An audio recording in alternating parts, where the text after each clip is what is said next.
This is Daniel Simon from Baton Rouge Community College.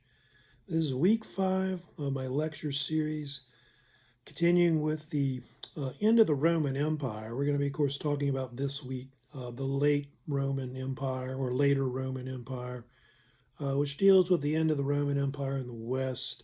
I'll also be talking about the rise of the Byzantine Empire, which is most of the Eastern Roman Empire later. Also later in the week, I'll be getting into probably the rise of Islam, which this is all part of the early Middle Ages, because this week and next week we'll mostly cover whatever we can on the Middle Ages. Now, from the end of last week, I didn't quite get to finish the Roman Empire. It was just too much material. I got up to the period of Diocletian and Constantine the Great, which goes up to about the early 4th century. We didn't really get to talk about the later part of the Roman Empire, which one area I will talk about is, I think, the reign of Theodosius the First. We didn't really get to talk about that other big emperor that was one of the famous emperors of the Dominate period, the end part of the Roman Empire. Later Roman Empire was known as the Dominate. Theodosius the First was known as Theodosius the Great.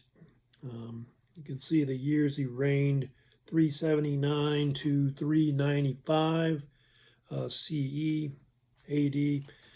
And Theodosius was one of the last Roman emperors that actually ruled over both the Western and the Eastern empires. He combined it together. For a brief time, he was sole emperor of both sides, I think from about 392 to 395. During that, going back to when he was emperor before in the 380s up to the 390s, one of the things that Theodosius the First was known for, he was the one that basically forced the Roman Empire to convert to Christianity, which he would. So he basically forced everybody to adopt Nicene Christianity throughout the empire. And those that were still pagan, paganism was, those that still stuck to the traditional religions that were polytheistic of the Roman Empire. It didn't include people like Jews, etc. But all those people were either forced to convert, or if they didn't, they were imprisoned or put to death. So it was kind of like in reverse what happened to the Christians when they were persecuted, and now is the pagans' time. It's time to be persecuted. Of course, I think we had mentioned this already before, but I think I told you how the Olympics were banned under this emperor. Yeah, Theodosius was one that ended the Greek Olympics, which I think the popular date when they ended was maybe 393 CE in the 4th century. So they did away with that too, also as well. So up until the pretty much going into the 4th to 5th century, most of the Roman Empire, they're trying to convert it to Christian monotheism overall. In Constantinople, which was one of their main capitals, the Roman Empire that Constantine the Great founded, pretty much, like I said, became a Christian type city overall. Now, Theodosius the First had 2 sons, one named Honorius, who became the emperor in the West. They had another son named Arcadius, who became the emperor in the East. Pretty much after that, the Roman Empire splits permanently into a Western and Eastern Roman empires, and it never gets back together. Although Justinian, I'll get to later, we'll try to bring it back together. But anyway, that pretty much split after that. And then what happened with the West, the Western Roman Empire, of course, got overrun. What was the main cause of that? Well, the Western Empire got overrun by various barbarians that took it over. Of course, called different names. Of course, some people call it the invasions of the Roman Empire. Some people call it the migrations of the Germanic peoples. Of course, a lot of people do call it the invasion of the barbarians in Europe mostly. And so you have collections of different people that were non-Romans that overran pretty much the Western Empire, and also tried to overrun the Eastern one, which was not as successful. And most of them were Germanic, but they had others that were like non-Germans, like the Huns that came out of nowhere and tried to overrun it also as well. And I'll kind of go through some of the different Germanic peoples that came in that were very famous. You can see one group there, which they think came out of Northern Europe, was the Goths, way up here, the Goths. And the Goths were, I think things seem to think they may have been descended from like Vikings or whatever, because I think the theory is that they originated somewhere up in Scandinavia, came down into Europe, migrated down south, and they ended up in Eastern Europe, close to where like the Ukraine and Russia is, like over here. They split into two groups. There were two groups that were part of the Goths that were famous. You had the Visigoths and you had the Ostrogoths. And eventually both those groups were invited into the Roman Empire. And a lot of them became what they call foederati. Foederati were like these mercenaries of the Romans that they hired to fight in their armies. And I think the word foederati meant, I think there's different translations of it, but I think it meant like ally or something like that. But they became like auxiliary troops of the Roman Empire. And the Germanic soldiers became like better soldiers over time. And eventually what's going to happen between like the 4th and 5th centuries is that the Germanic peoples will practically take over the Roman armies. Even a lot of the generals will become German or part German overall.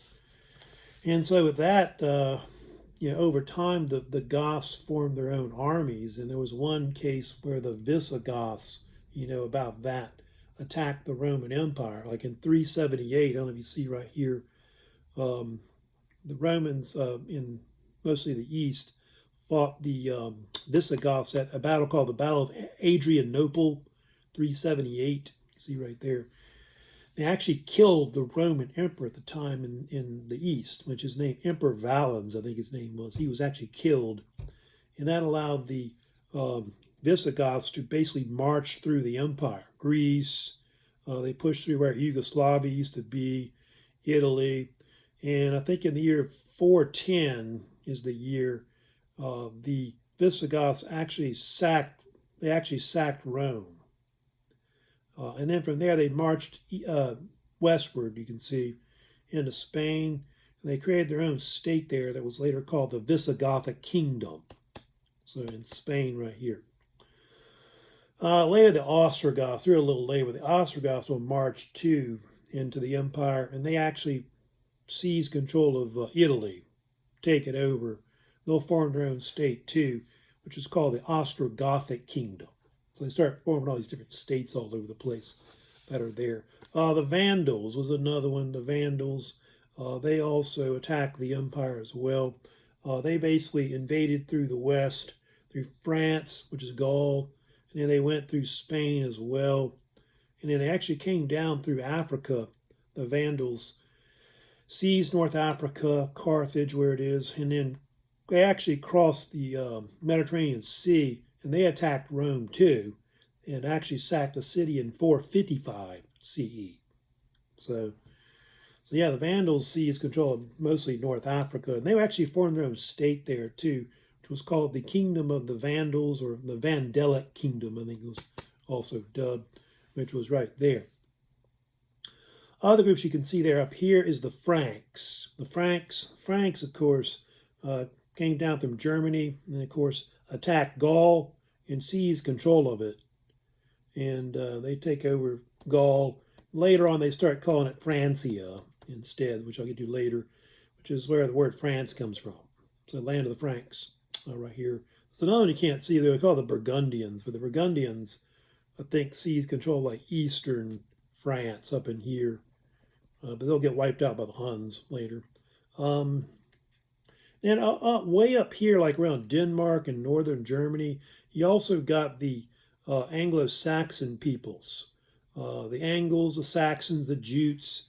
They crossed the North Sea by boats, by ships, and began attacking Britain, like around the 5th century, I think it is. And eventually that'll force the Romans to basically abandon Britain, which they will sometime after 400 overall. So all these different Germanic peoples start overrunning the empire in the West overall. Then you got the Huns, which you can see come from like, way over here. You can't really see them, but they're kind of coming from like the Huns this way. The Huns, who were they? The Huns were Asiatic peoples that they think originated somewhere in Eastern Asia. There's a kind of a debate about where the Huns came from, but it's believed that the Huns were maybe somewhere from like around China and Mongolia. I think there's been a theory that they were related to the Xiongnu that had attacked China a long time ago. So they may have come from the Mongolian steppe area, somewhere between Mongolia and China. And the Huns were vicious people. They're paganistic. I don't know if they ever converted to Christianity, but they were known for fighting on horseback, like the Mongols would later. They were great at fighting with bow and arrow. And anyway, the Huns would overrun like parts of Eastern Central Asia, and then they come through down into Europe, and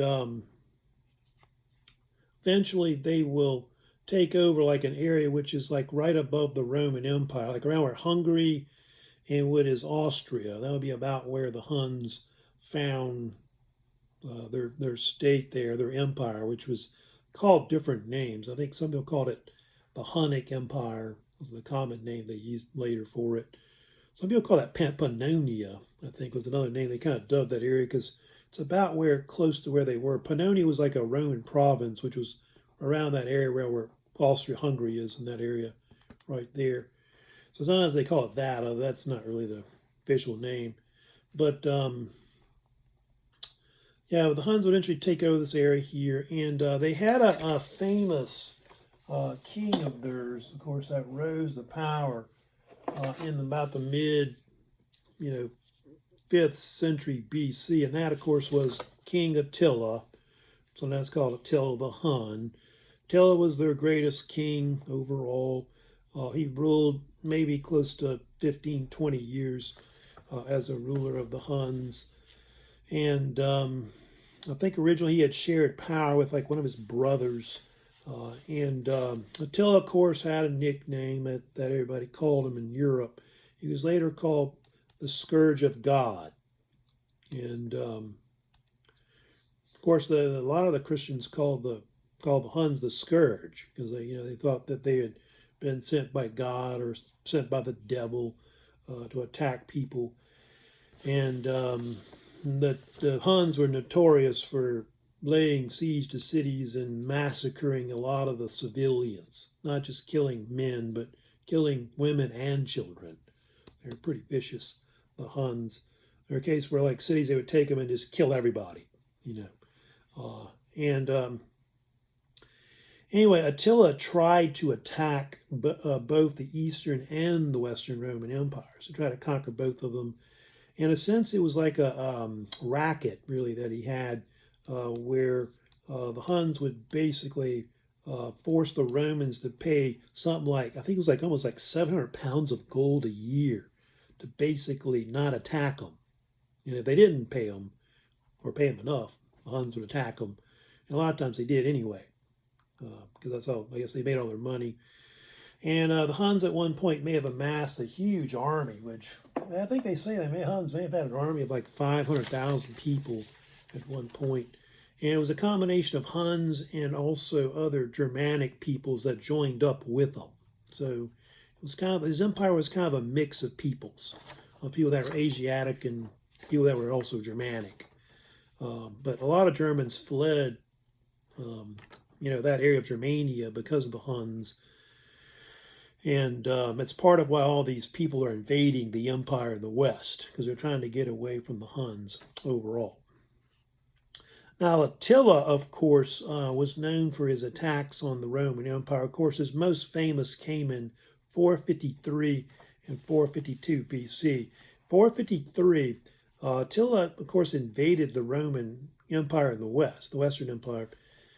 And the Romans were fearful that this would create a civil war and that the Western Empire would collapse at that point.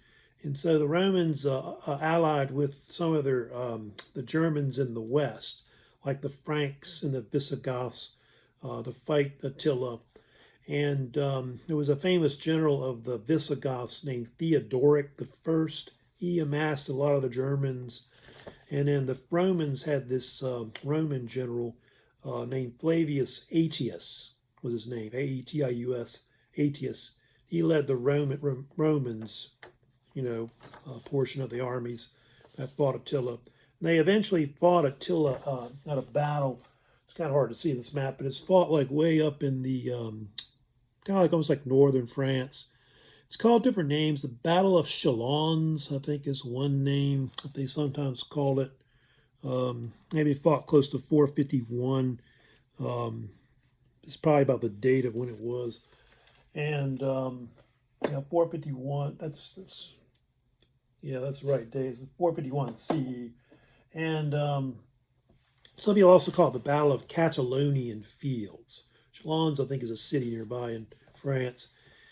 And anyway, a Roman Germanic army eventually crushed Attila's advance into France and forced Attila to retreat back into Germania. So luckily they were able to defeat Attila in that battle. Because I think if they would have lost, he would have just conquered Gaul, and then probably after that, Spain would have fallen most likely as well. Then in 452 CE AD, Attila also tried to attack Italy. I think it shows right here, this map. He wanted to conquer that, and of course, what happened with that, the Roman Catholic Church kind of got desperate about it, and so they brought out the Pope to meet with him, which I think was Pope Leo the First. They call him Pope Leo the Great.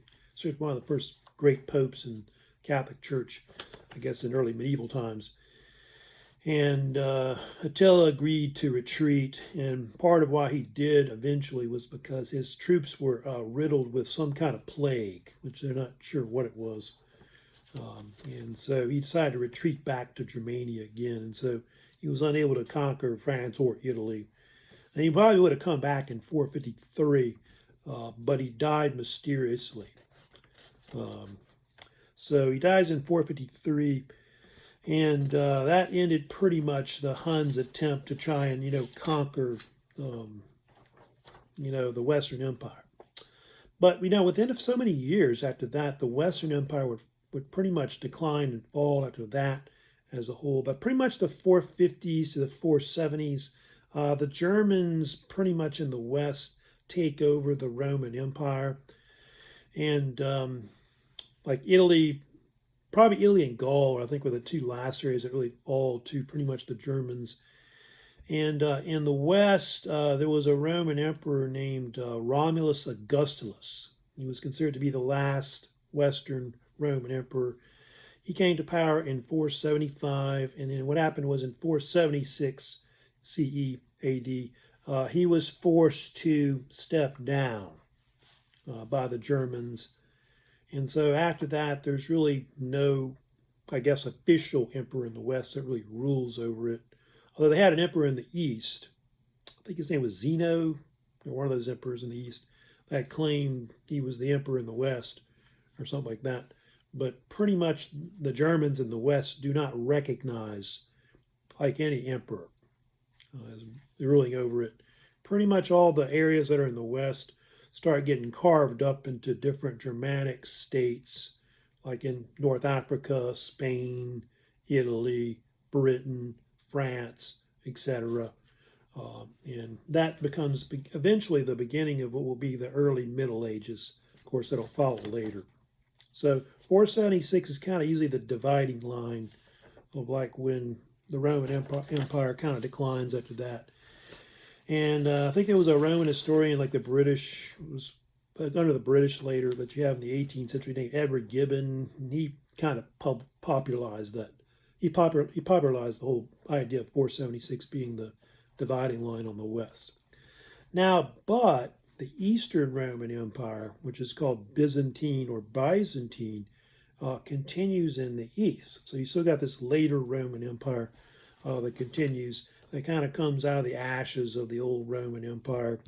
And Byzantine Empire, easily the dates for it vary, but 330 to 1453. So these are the dates for it. Later called Eastern Roman Empire also as well. And the Byzantine Empire was a type of variation of the Eastern Roman Empire that survived from the fact that the West had fallen pretty much. And this empire was kind of like a Hellenized version of the Roman Empire. It was basically influenced a lot by the Greeks and also Persian culture as well. And it became mostly a Christian type empire. In fact, it was one of the first major Christian empires that you actually have. And it was based, of course, at Constantinople, which is in Western Turkey now, which is, of course, now called Istanbul, one of the biggest cities in the Republic of Turkey today. And the Byzantine Empire was, of course, their whole big religion was the Orthodox faith, Orthodox Christianity. That became the main religion. Of course, some believe that was one of the original Christian church that had been founded way back going to the time of Constantine the Great. Like the West had its Catholic Church, which was based in Rome, Italy, with the Pope, and then the Eastern Roman Empire's, Orthodox Church was basically a church that was headed up also by a bishop, which was, of course, a patriarch of Constantinople. Both the Pope and the patriarch were both bishops, basically. So the Pope was a bishop of Rome, and then the patriarch of Constantinople was a bishop of Constantinople as well. Of course, in the East, the Roman emperors become really powerful. They're like real autocratic. They have a Senate, actually, like they had in the West before, but the Senate was kind of like a rubber stamp. It's not very powerful, and they had limited powers. So pretty much the emperors that rule in the East with the Byzantine Empire are pretty powerful as a whole. Now, why was it called Byzantine? Byzantine is not really the correct term for the Eastern Roman Empire. It's just more or less this name that became popular by modern times. The reason why was because going back to Constantine the Great, when he founded Constantinople, it was built on this old Greek city called Byzantion, Byzantion, Byzantion. And so over time, the word Byzantium, you spell the UM on the end instead, became Byzantine or Byzantine. People say it that way too as well. And so that was of course, a modern name that they would kind of start using because of that old name. However, the Eastern Roman Empire might be more the correct term, or the later Roman Empire maybe is sometimes another name that they sometimes also call it also as well, like those books by the author Bury. And of course, the modern name is Istanbul. I think in your notes it does say that sometimes the word meant to the city. The word Istanbul, kind of the variation of it. The same word Constantinople, because the old days people used to joke that it was the only major city I guess they had, the biggest one overall, and people would say, "Hey, let's go to the city," and so that's supposedly where the term came from over time. Of course, the Byzantines didn't call themselves Byzantines; they called themselves Romans, or the term Romania was even kind of used maybe for that region, which is where the word Romania came from for the actual nation state today that exists. And so just kind of giving some background on the Byzantine Empire and, basically where it was. Now, the Byzantine Empire kind of peaks around the 6th, 7th century. That's about where it was the strongest overall. I've got a map showing you up here like the size of the empire. Did get pretty big at one point where it stretched from, you can see, mostly included like Turkey, Greece, around where Syria, Israel, Egypt, and part of North Africa. And then it did stretch at one point, you can see, back to the west, because under Emperor Justinian, they did reconquer the part of the west that the Germanic peoples had conquered, like part of where Carthage, Spain, and Italy is, like also Yugoslavia, or used to be Yugoslavia right there. So all the area will be eventually conquered over time. And let's put that right there. And anyway, kind of talk about Justinian the Great, also known as Justinian the First, who's up here. Justinian is really considered to be the greatest emperor of the Byzantine Empire. So he's really the most famous. You can see he reigned in the 6th century. 527 to 565 is about the period of his reign. I'll get to his wife later, but that's his empress consort named Theodora. And anyway, there's a lot known about his reign because of the fact that he had writers at the time that wrote about Justinian. In fact, there was a guy named, you can see, Procopius. He was a famous court historian of Justinian. He wrote a lot of history about Justinian's reign, his conquests. He wrote about the plague of Justinian that broke out, that was pretty bad. And he wrote 2 big books, one that was called The Wars of Justinian, usually, and then he had another book that was called The Secret History. It was also called, it was written sometime after his death, or published after his death. And Justinian's court historian, Procopius, gives a lot of history about different things. Theodora, she's pretty famous. Under Justinian. Theodora, of course, was like his main wife. She does have kind of a colorful history to her. So they believe she was a circus performer in the Hippodrome, which I'll talk about later. And I don't know the story. She may have been a prostitute. I'm not sure if that's true or not. Probably some of those are probably made up, but she was pretty powerful, empress consort. And they do think that Theodora was a lot of the power behind the throne, and maybe why Justinian was kind of ruthless, which Procopius seemed to think so later about that. And so she's pretty important, with his reign. Also, the other thing that Procopius talks a lot about too, Procopius goes a lot into what is the conquest of that back up there. Oh, stay, thank you. But he does go a lot into the conquests of the Western Empire, which was done during Justinian's reign.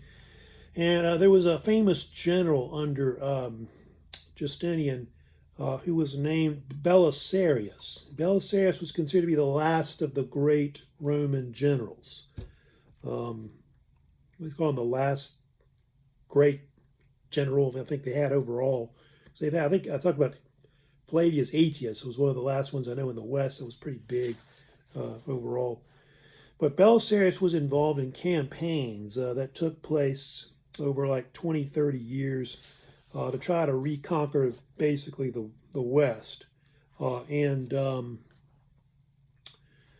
You can see one of the first things they took was Carthage, the area of Carthage in North Africa. And so Belisarius' forces first retook what is the Visigothic kingdom, which they crushed early on. And then from there, they then crossed into Spain and took over, like, where part of the Visigoth, they didn't conquer the whole thing. They did conquer the southern part, where it says Cordoba as well, up in here. And then, of course, you can see also that they then pushed, I guess, from like where Greece is, into like also Italy and reconquered that too as well. That was conquered from the Ostrogothic kingdom as well. So all these areas eventually fell over like a period of like 15, 20 years. They retook all these territories back as a whole. So from the 1540s to the 50s, I think was most of the conquest. And they held it for a while. I know like after he died, they held it for a short time, but eventually by the early 7th century, they lost it all, pretty much. So eventually the empire started shrinking, back eastward over time. But it was like the last attempt by the Romans to retake what was they thought their lands from the Germanic peoples, but they later lost it. So anyway, now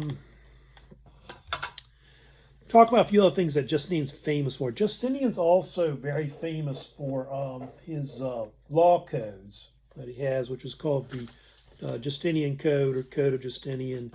These were a series of civil law reforms that were done under the Roman Empire. And it was called different names. It was called Corpus Juris Civilis was the original name that they called this compilation of civil law codes that went back to the time of the Five Good Emperors period. So going back to like the 2nd century AD. And they call it the Body of Civil Law was the original name, but people don't call it that over time. They call it the Code of Justinian or Justinian Code. And it actually was separated into 4 main parts, but the one that was the most famous was called the Codex Justinianus. That's where they get the name from. And it was composed of almost, like it says, almost 5,000 laws that were actually in the code. And they actually codified laws that went back basically 3 or 4 centuries. So from like the 2nd, 3rd, 4th, 5th, 6th centuries, like, close to 4 centuries or whatever, they compiled all these law codes into one big civil law code system as a whole. And why was they called a codex? Well, a codex was what the Romans in the East called a book, basically, a book. And one of the things the Byzantine Empire did that was famous, they invented like what we call a book, basically, where you have pages and you turn the page. And before that, everything before was like the Greek format of like books, which were like scrolls. So they did away with scrolls, and like a book like we have today was originally called a codex. And that's where the word code came from. Justinian was also known for his building projects. He built a lot of different things like during his reign. Going back to the time of Constantine the Great, they originally constructed the palace of the Byzantine emperors, which was called different names. They called it the Great Palace, usually. And then they did sometimes call it the Sacred Palace.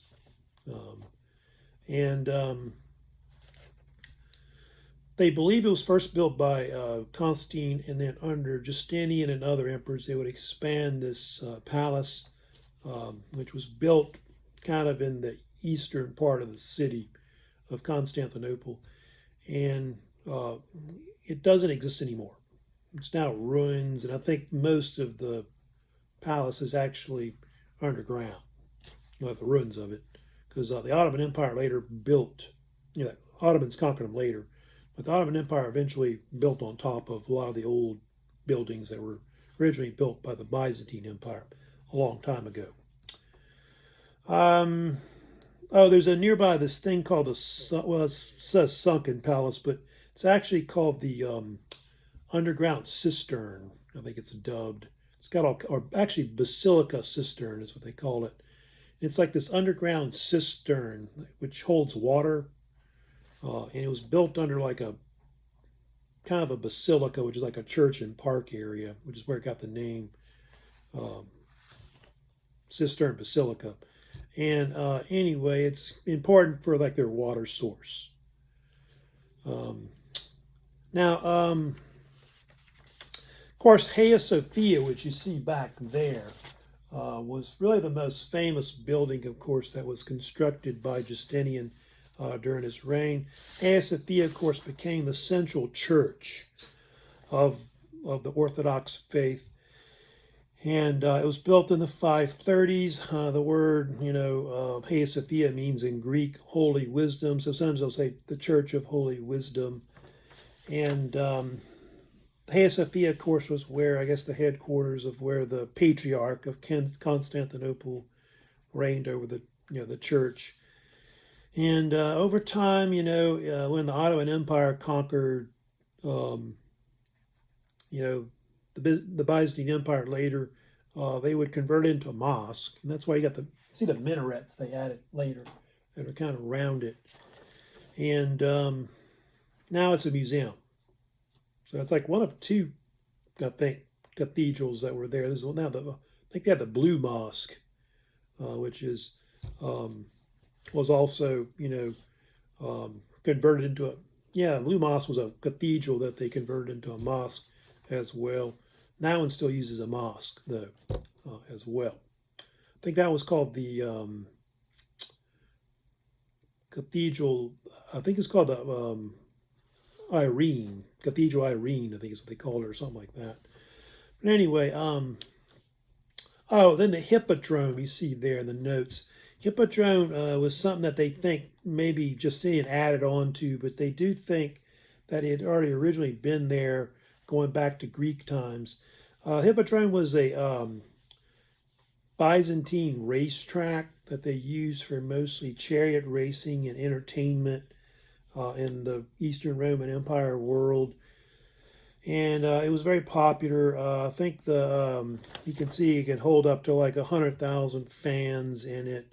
And it was used for all kinds of things. They would put on not just chariot racing, but they'd put on plays and other events. They don't think they had gladiatorial events. Over time, they would ban that. I think they did maybe have it in the 6th century possibly, but I think all the killing that was involved with the gladiatorial events was done away with. And all this was kind of nearby. It was kind of like situated Hippodrome between like where the Hagia Sophia is and the Great Palace. And so everything was kind of in walking distance. And Justinian could easily walk over there and watch the races. And it was real big. Chariot racing was real big. And there were different teams involved. And I think Justinian even had his own racing team that was basically part of it. I think the racing teams were almost like political parties, like in the Byzantine world. Also under Justinian, there was the famous plague of Justinian that was mentioned by Procopius. They think this was a massive outbreak of bubonic plague that hit the city in the 540 CE. Bubonic plague was was caused by a type of bacterium that was spread by rat fleas, which lived in the flea's stomach. Anyway, it decimated the Roman Empire. It killed, they're not even sure how many people, but I would say more than 1 million or more were probably killed by the plague. Wiped out a considerable amount of the population of Constantinople, maybe a third possibly. I think it made Justinian sick, but he didn't die.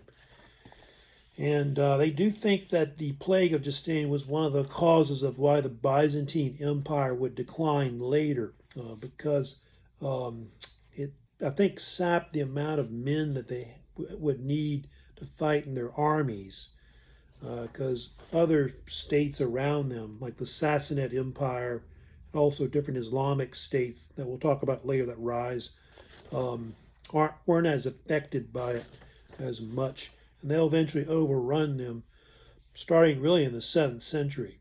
They start doing this. So we'll get to like the spread of Muhammad and his religion of Islam really is one of the main causes of why the Byzantine Empire will eventually get conquered over time. Also, they had the Nika revolt or riots that broke out in 532. This happened a little earlier before the plague of Justinian. This was a series of riots that broke out in the city. which had to do with the hippodrome. There was some kind of disagreement between the different racing teams, and it basically spawned into this huge riot that started in the hippodrome and spread to the rest of the city, and actually burned down part of the city. Hagia Sophia was actually burned, which I think Justinian had to kind of rebuild it later. And Justinian almost decided to flee, basically, to get out of there. But his wife Theodora intervened, told him to be a man and go in there and deal with it and put the riot down. And so what Justinian did was he sent basically the Roman army into the hippodrome, and he killed them all, like all the people that were rioting in it, that were inside the hippodrome, which is maybe close to 30,000. He killed them all, like massacred all of them, basically, and put it down. So with that, he was able to stay in power, and this happened kind of at the beginning of his reign, So he was kind of young at that point and didn't know what to do, and Theodora kind of stepped in. Other facts about Constantinople I've got in the notes. Yeah, Constantinople was built on a peninsula that's kind of south of the Black Sea. And it's a very fortified area. Like the whole area that's west, like the western side of the peninsula, was heavily fortified with walls that were sometimes called the Walls of Constantinople, which were actually 3 walls that they built over time. You can see those are the 3 right there I've got in the list. Yeah, the first one built, they think, was the Wall of Constantine, which was close to 27 feet tall. That was first originally built by Constantine the Great. So that was the initial wall that they built first. Then there was another wall, that you see, called the Byzantine Wall. I'll talk about that third. The Byzantine Wall was a wall built by Justinian that was kind of like the eastern part of the city. That was like east of where the great palace was and all that. That was kind of short, only 20 feet tall. And then the one that you see in the middle, the second one there, that's the most famous wall that was constructed. Just built at some points close to 70 feet tall, called the Theodosian Wall. That one was built by the Emperor Theodosius II, who I believe was a grandson of Theodosius the First or the Great. And that wall was actually constructed around 450 or so because of the Huns. Huns tried to attack Constantinople around the mid-5th century, and so the Eastern Roman Empire responded by building a series of defensive walls to stop Attila, and it worked. And so it's part of why the Eastern Roman Empire didn't fall to all these different barbarians early on. They had better armies, too, in the East as well. Constantinople had a main port, which was called the Golden Horn. It's like right above the city, between like the Black Sea and the peninsula.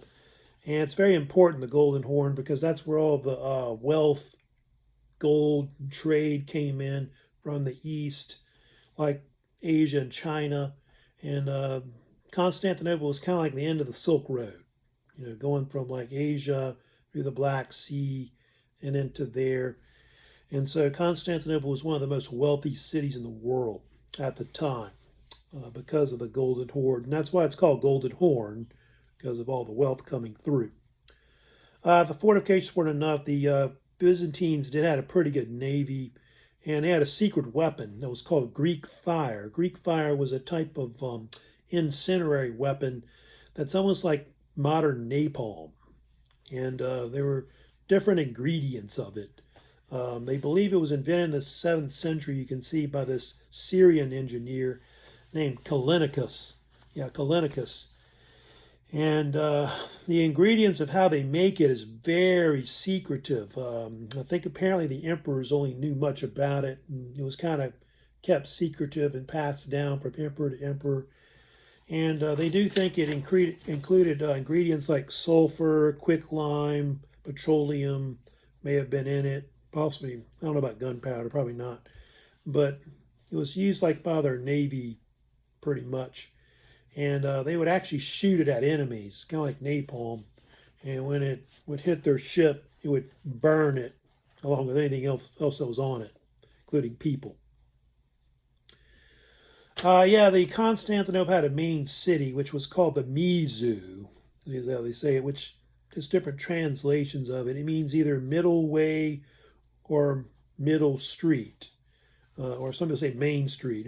Well, not about Main Street, but it was the main street of the whole city. And basically, from like where I guess where the Theodosian wall is, it went all the way to the eastern part of the peninsula, where the Hagia Sophia is and the Great Palace. And so it's like their main drag. So that's where they had all their main buildings and all that were constructed at one, and cathedrals and marketplaces and all that. It said, and we covered about, I guess the road was about 7 miles long, roughly. So that main street we're talking about, the Mizu. So M-E-S-E is usually pronounced Mizu. Of course, I'll get more into the Ottoman Empire that'll take it over, but the Byzantine Empire, of course, will decline in the Middle Ages. Of course, I told you there's different causes of it. Yeah, the bubonic plague was one of the first things that, caused the decline of the Byzantine Empire, which a lot of it had to do with this population decline that occurred with it, which affected not just their state, but their military.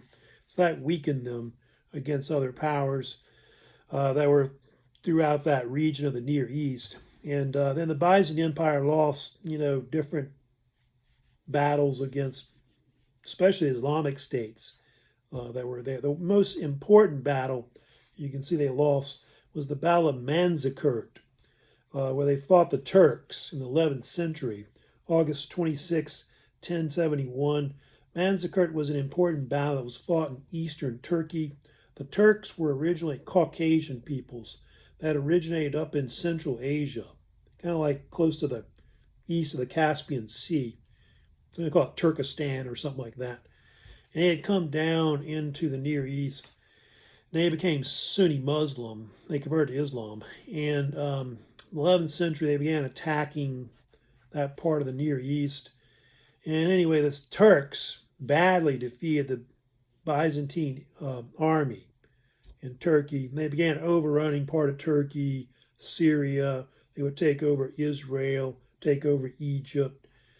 And that actually spawned later the Crusades. Like in the West, the Catholic West sent soldiers to try to help out the Byzantine Empire and get back territory they lost. But it helped to kind of exasperate the situation and actually made it worse for them.